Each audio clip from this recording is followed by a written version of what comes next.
They say love grows like a garden, but no one tells you what happens when it grows over your grave. My wife planted everything I ever loved, the roses, the fountain, even the marble bench with our names carved into it. She called it a memorial to our life together.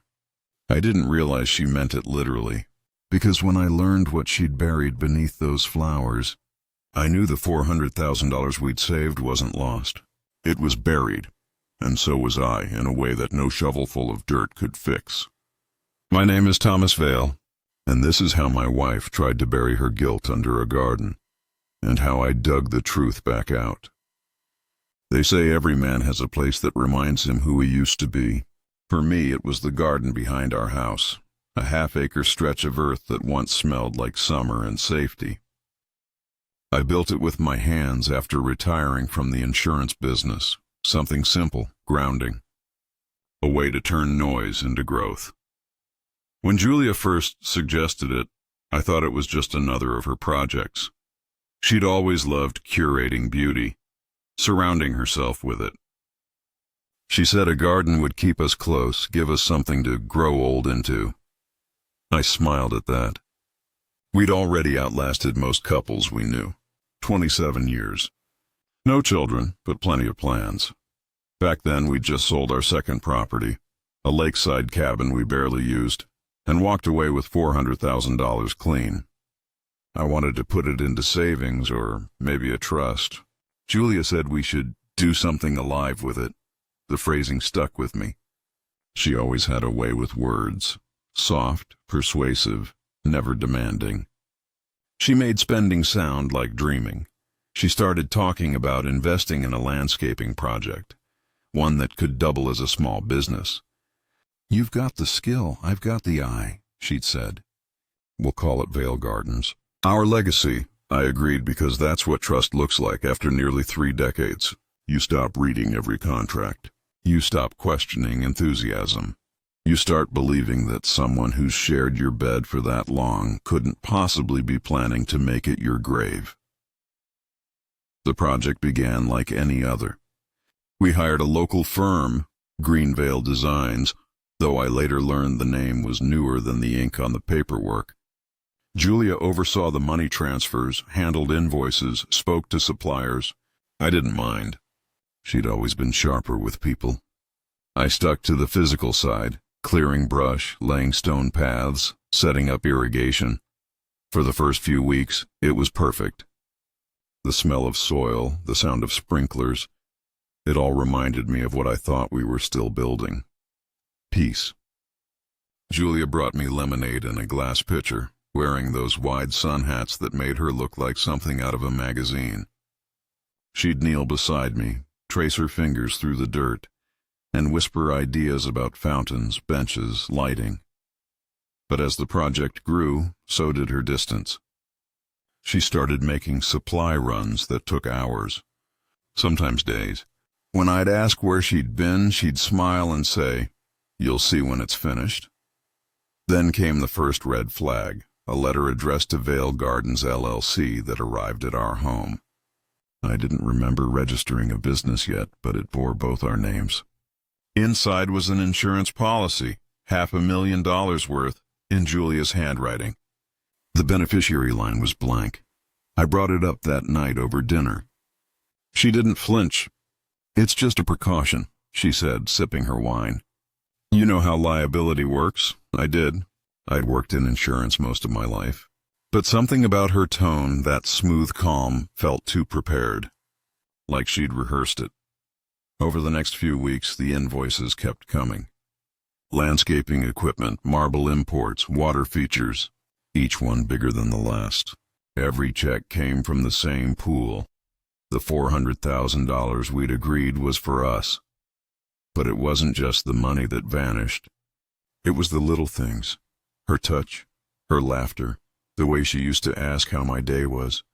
She'd replaced conversation with updates, affection with efficiency. I'd become another task on her project list. The workers came and went, but one name kept reappearing on the receipts: Graham Leith, consultant. I didn't know the name, and Julia brushed it off. "He's just helping with the design," she'd said. But I'm not the kind of man who ignores patterns. One afternoon, while she was out, I went to the office, her laptop still open, a spreadsheet on the screen. The column headers were familiar: date, amount, vendor, transfer ID. And there, at the bottom, a series of transactions I didn't recognize, each marked with the same memo line: GL, Garden Fund. That night I couldn't sleep. The sprinklers kicked on outside, hissing like whispers. I walked out to the garden, the moon catching the wet leaves, the marble bench gleaming like a gravestone. Something about it felt wrong. Too perfect, too polished for what was supposed to be a family project. The next morning, I called the supplier listed on one of the invoices. The man on the phone was polite but confused. "Greenvale Designs?" he repeated.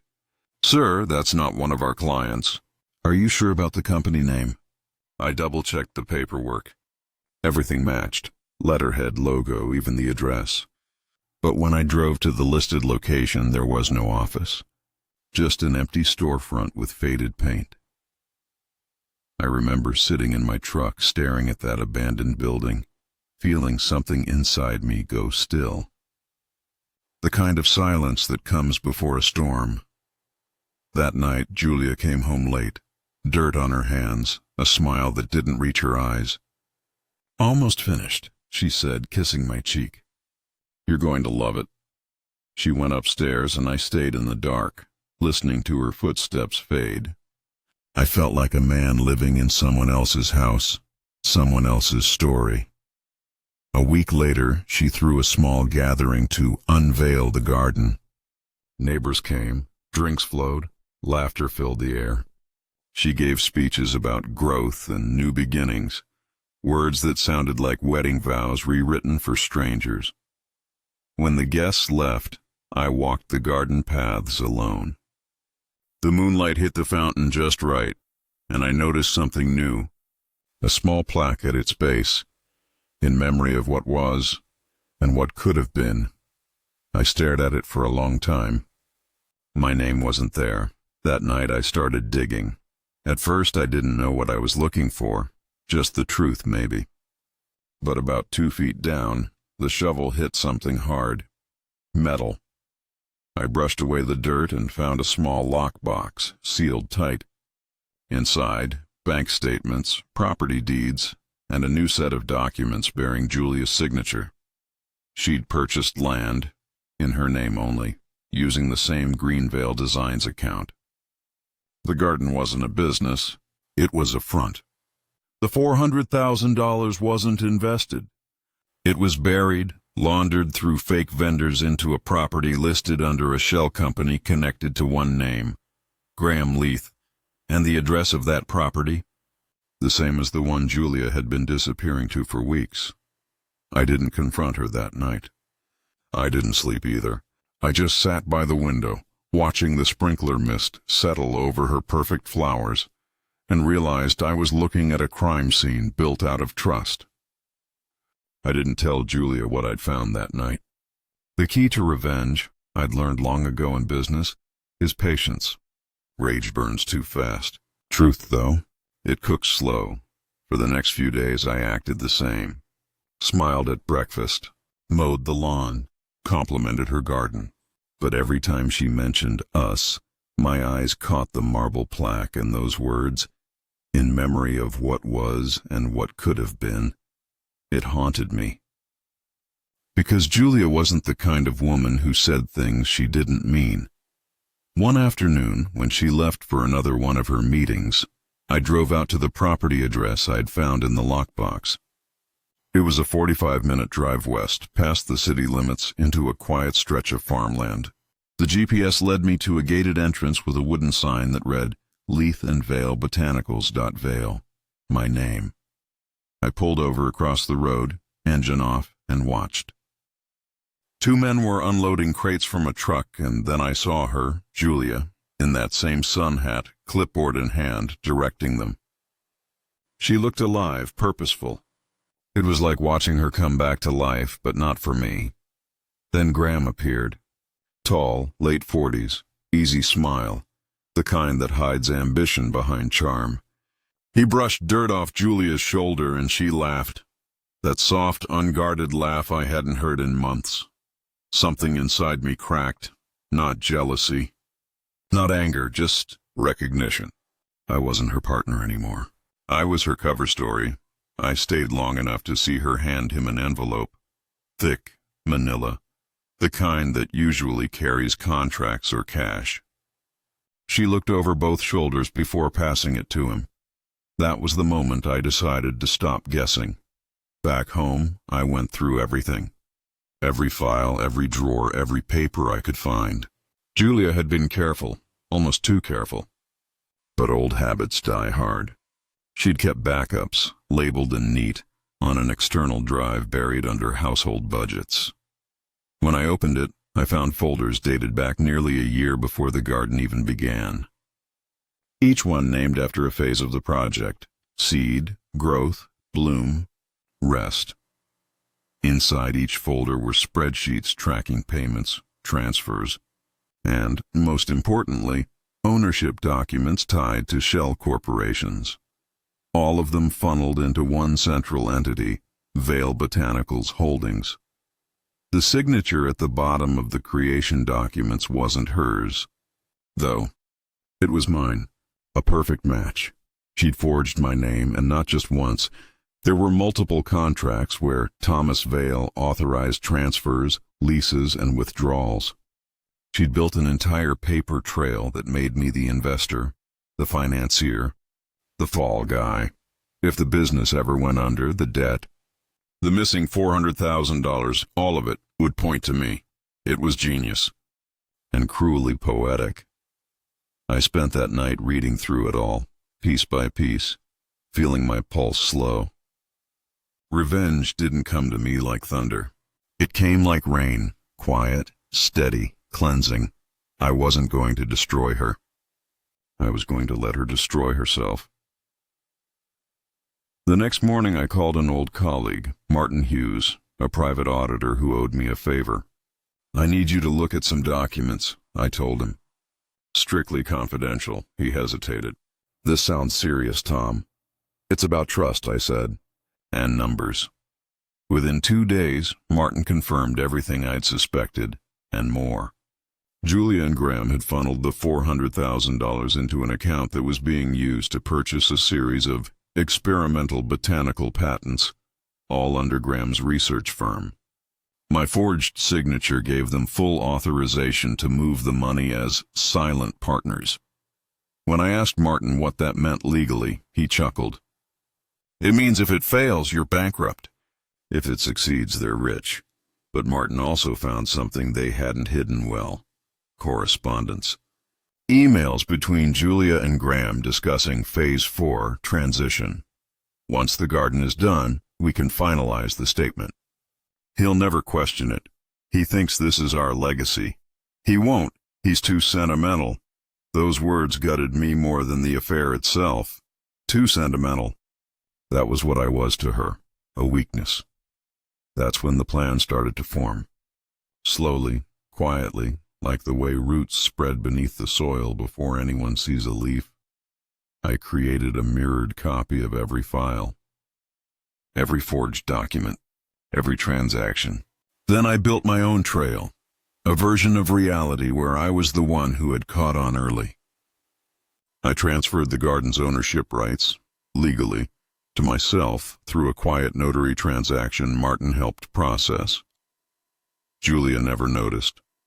She was too busy preparing the grand opening of Vale Botanicals, a supposedly eco-conscious startup that would bridge beauty and sustainability. Investors were being invited. A press release was being drafted. She was writing the story of her victory, and I was quietly editing the ending. When she asked me to attend the launch, I smiled. Wouldn't miss it for the world. That night before the event, I took a walk through our home garden, the one she'd built with my money, over my trust. The flowers were in full bloom. The fountain murmured softly. For the first time, I saw it not as beauty, but as evidence. I noticed details I'd missed before. how the paths led nowhere, how the bench faced the wall, how every element felt designed for display, not comfort. It was never meant to be lived in. It was meant to be admired, like her. I sat there for hours, under the whisper of the sprinklers, thinking about the speech she'd probably give the next day. About how she'd thank me, maybe even call me her inspiration, and then I thought about how beautiful it would be to let her believe everything was perfect, right up until the moment the truth bloomed. The launch day came, bright and flawless. Julia wore white, elegant, understated, the kind of look that photographs well. Graham stood beside her, smiling like a man who'd just inherited the world. There were reporters, donors, even a few of our old friends. Julia held my hand for the cameras, and for a moment, I almost believed it again. The version of us that existed before the lies. Then she took the stage. Her voice carried through the speakers, smooth and rehearsed. She talked about rebirth, growth, turning soil into hope. The audience applauded. Graham nodded approvingly from the sidelines. I watched her, the woman who'd spent a year building a garden over my trust, and I realized something remarkable. I didn't hate her. I pitied her because she didn't know the soil she was standing on was already shifting. While she spoke, Martin's documentation had already been delivered, anonymously, to the investors, the local paper, and the regulatory board. Every forged signature, every fraudulent transfer, every email between her and Graham. By the time she stepped off the stage, 3 people had already left the event, whispering into their phones. Graham's smile faltered first. He looked at his phone, then at Julia, then at me. Our eyes met, and I smiled. It wasn't satisfaction. It was peace. That night, Julia came home in silence. She didn't ask how much I knew. She didn't apologize.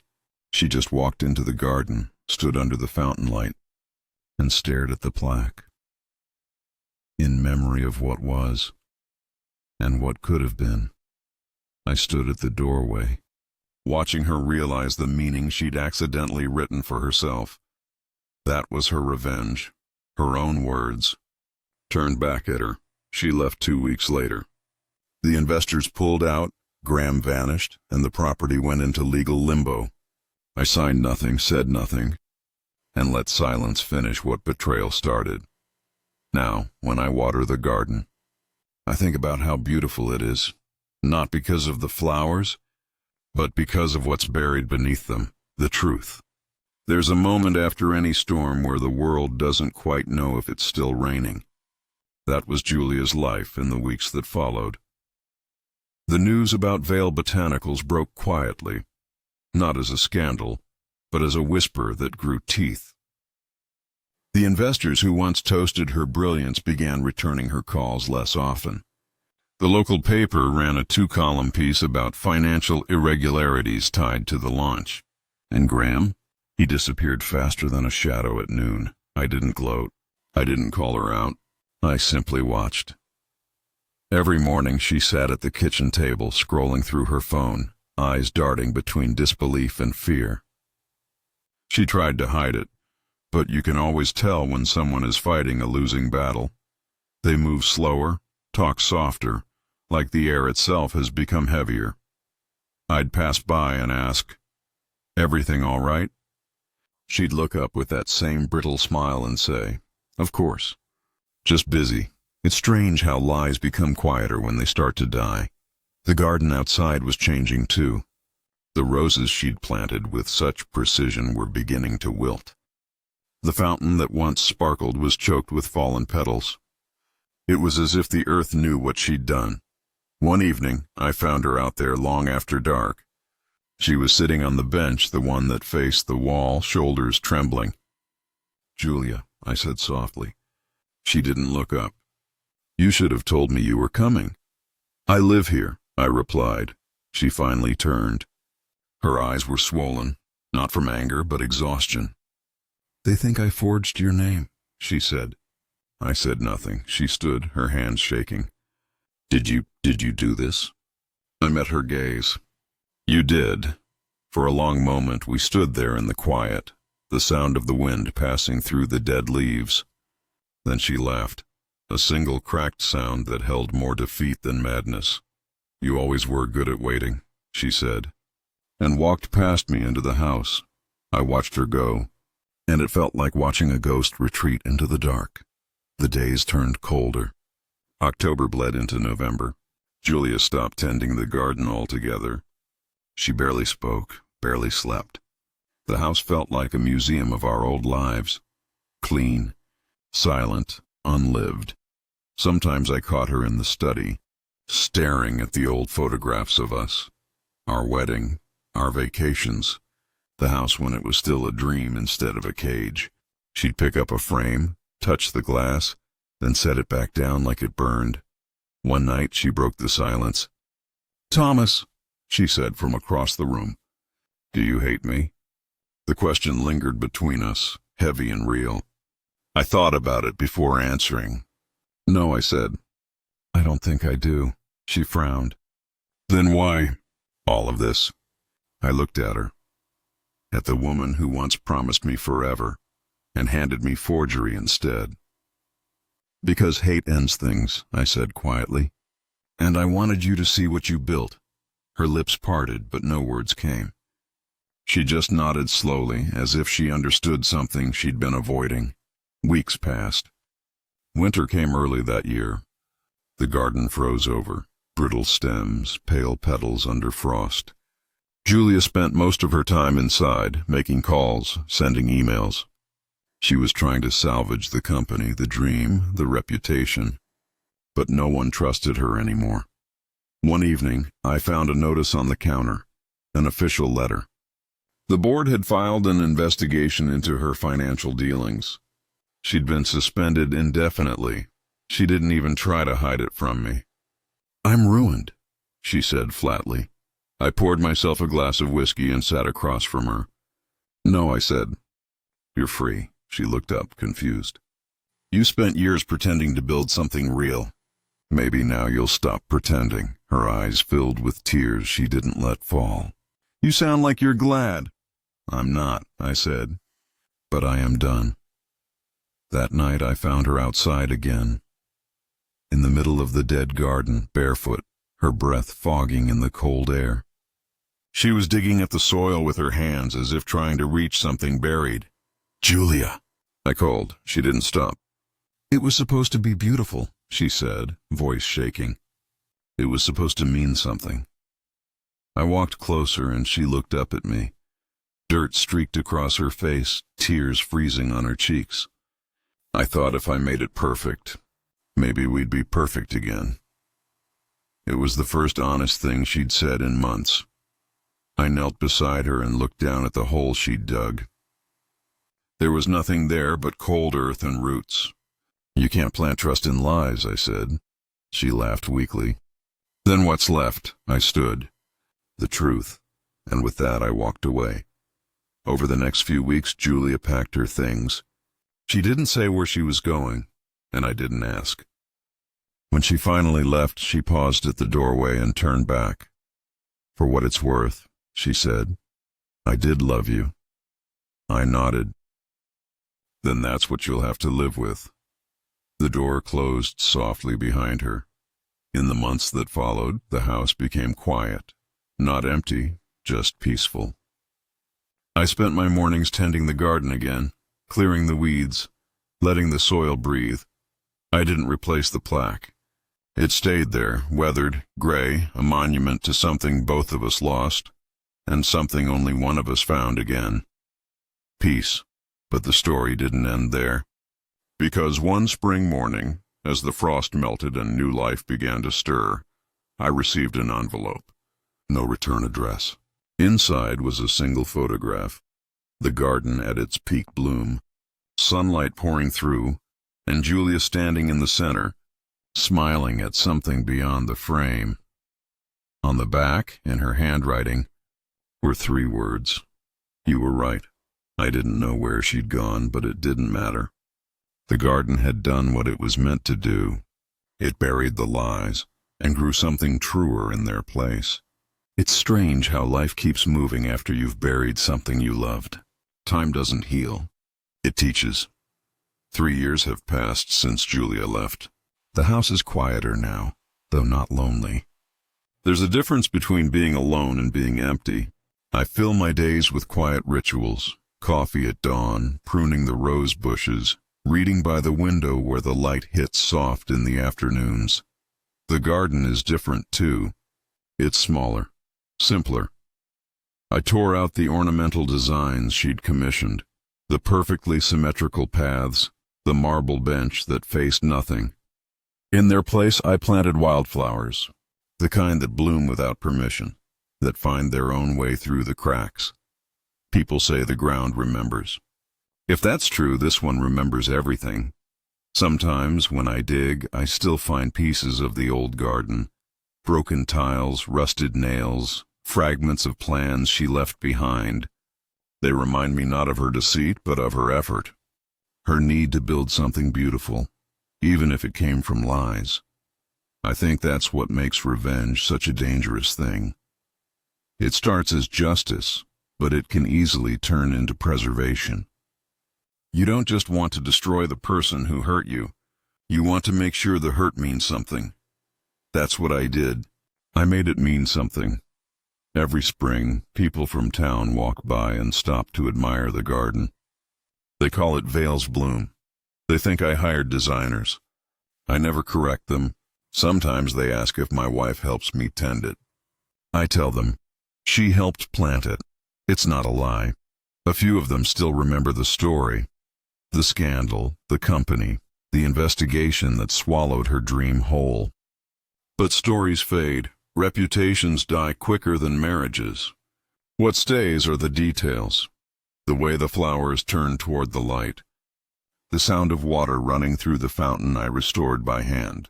That fountain still bears the same inscription. In memory of what was and what could have been. I've never changed it. It used to feel like mockery. Now it feels like honesty. I heard about Julia once more indirectly. A mutual friend mentioned she was living somewhere up north, running a small plant nursery. She's doing better, the friend said. Different, quieter. I didn't ask for more. I didn't need to. Revenge isn't about watching someone fall. It's about knowing you've stopped falling with them. I thought I'd feel vindicated when her company crumbled, when she stood there under her own lies and saw the truth break her. But that satisfaction was brief, fleeting, almost hollow. What stayed wasn't triumph. It was clarity. She hadn't just stolen $400,000. She'd stolen years of trust, the version of myself that believed love could exist without honesty. But she'd also given something back, a strange, sharp wisdom that only betrayal can teach. That's the cruel mercy of revenge. It shows you who you really are when there's nothing left to win. One afternoon last summer, while tending the lilies near the old fountain, I noticed a letter half buried in the soil. It must have blown in from the road, I thought.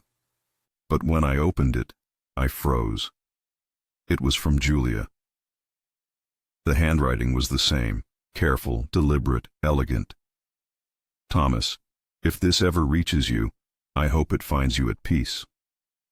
I've thought about what we built, the house, the garden, the lies between us. You were right. The truth doesn't punish, it purifies. I see that now. I've built a new garden, smaller but honest this time. It's not for show. It's just mine. I hope you've done the same. Thank you for letting me live long enough to understand. J.I. stood there, the paper trembling in my hand, and for the first time in years, I felt something close to forgiveness. Not for her, but for myself, because for years I'd carried this idea that revenge was the final act. But maybe it wasn't an ending. Maybe it was just a kind of pruning, cutting away what no longer grows so that something new can. That evening I poured a drink and sat by the window. The sun was setting over the garden, bathing everything in gold. The fountain glimmered, the water soft as silk. I thought about the first time Julia showed me her designs. How her hands trembled when she unrolled the plans, how proud she looked when she said, "This will be our legacy." She was right, in a way. It was, just not the legacy she imagined, because in the end, that's what revenge really is, a form of legacy. You leave behind a story that says, "I saw the truth, and I lived to tell it." I smiled, raised my glass, and whispered to the evening air, "Here's to what was, and what could have been." But there was one more thing, a final thread. When the bank finally settled the estate of Vale Botanicals, a letter arrived addressed jointly to Julia and me. Inside was a check, the remnants of what had been recovered from the company's liquidation. The amount, $400,000. I laughed, out loud, alone, in that quiet kitchen that once held so many ghosts. The universe has a strange sense of humor. I deposited it into a trust, the Vale Foundation for Restorative Gardens. It funds small community gardens across the state now, spaces where people who've lost, lovers, homes, peace, can plant something again. Each garden bears a small metal plaque at its entrance. It reads, "For those who learn too late that beauty is nothing without truth, that's my revenge." Not her ruin, her redemption. Sometimes I walk through my own garden at dusk, when the wind hums low and the light bends through the branches. I sit by the fountain, close my eyes, and I can almost hear her. Not her voice, but her presence. It doesn't hurt anymore. It doesn't burn, it just settles, and I realize maybe the garden wasn't built over my grave after all. Maybe it was built over the man I used to be, the one who measured love in money and trust in silence. What grew from that grave wasn't vengeance. It was understanding. If you've ever been betrayed, you know this truth. Sometimes the best revenge isn't justice or exposure. It's rebuilding quietly, beautifully, in full view of those who thought they buried you. That's how you win. If you've ever turned pain into peace, hit like, comment, still standing, and subscribe for more stories like this.